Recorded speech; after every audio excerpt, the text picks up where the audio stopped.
Welcome to another tutorial of the thermal system design class. So from last time, we plotted the contours for the velocity, temperature, and the pressure. And on this tutorial, we're going to plot the velocity, temperature, and pressure at different distances from the center.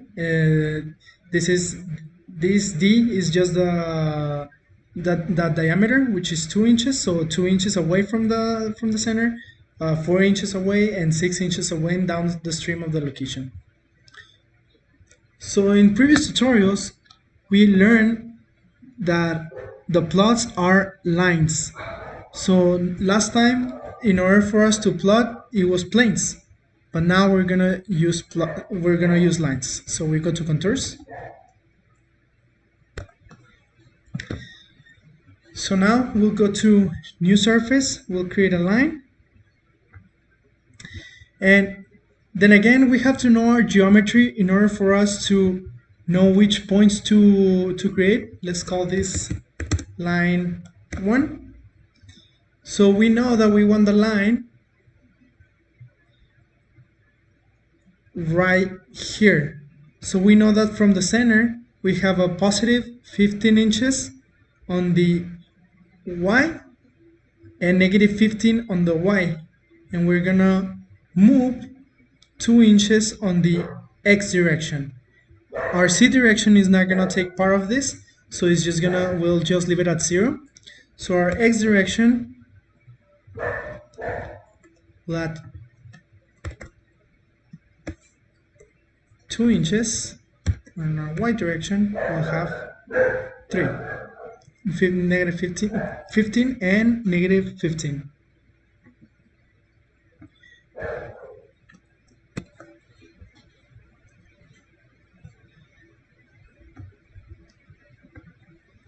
So now if we go to our display, meshing, and we click on the line, we displayed it. Let's get rid of our symmetry wall. Let's take away the plain one. So we can see that our line has been created at the middle, 2 inches away from the center.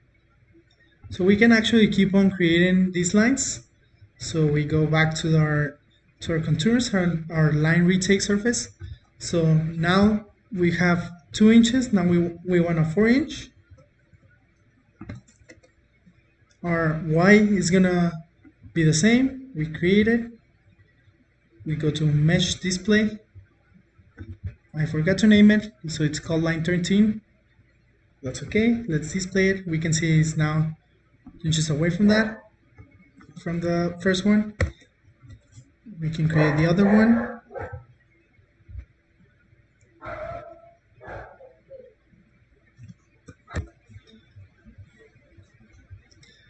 Now we go to display. You can see it there. Let's say, for example, that you want the line crossing through the middle from here to here. So if we do that, again, we have to know our geometry. So we know from the center to here is just 20 inches, but from the center to the outlet, it's 40 inches. So if we want it, and we want it on the x, so it's going to be on the negative 20 inch. This is the distance right here, and a positive 40. Everything else is going to be 0. So if we create that, we display it, we can see that we just draw a line across that. So we can actually close this.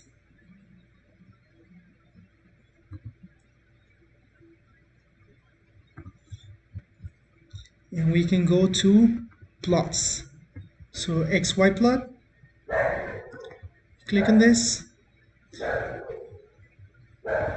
We'll create a plot of the velocity at line 1.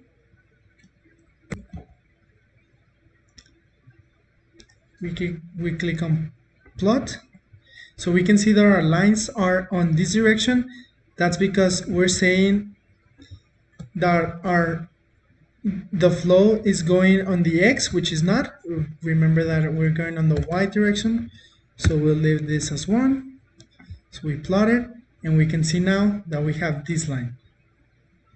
Same thing, we can plot the 2D and the 3D.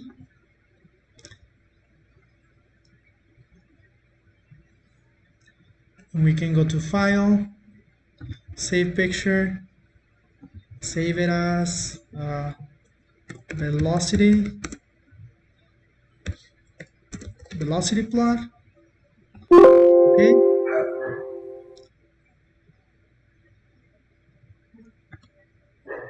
We can do the same thing with our temperature.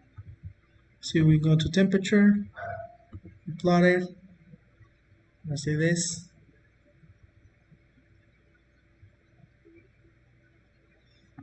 If we go to pressure, plot, and then we'll save it again. So let's go back to our velocity. Let's say, for example, that we just have 1, we plot it. But instead of us wanting to plot it here inside of ANSYS, let's say that we want to write a file. So we write it, file, velocity plot. Let's click OK. Let's try to open this. We go to this PC, wherever you save it.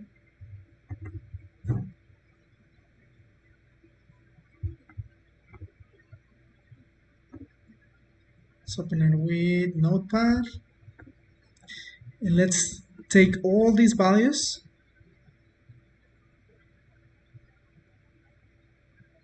Let's copy them, and let's insert them into Excel. Let's create a plot, select this, insert, we want some points, and there we have it. You can mess with this, and you can modify it however you want, but this is how you will use it. Let's cancel this. So that's how you would do it.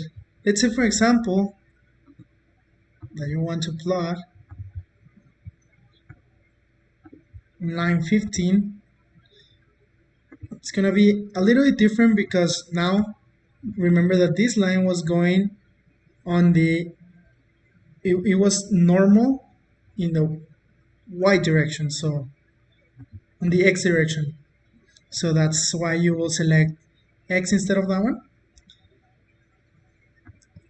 So in the next tutorial, we're gonna solve for the remaining surface heat transfer coefficient, the average Nusselt number, and the total heat transfer.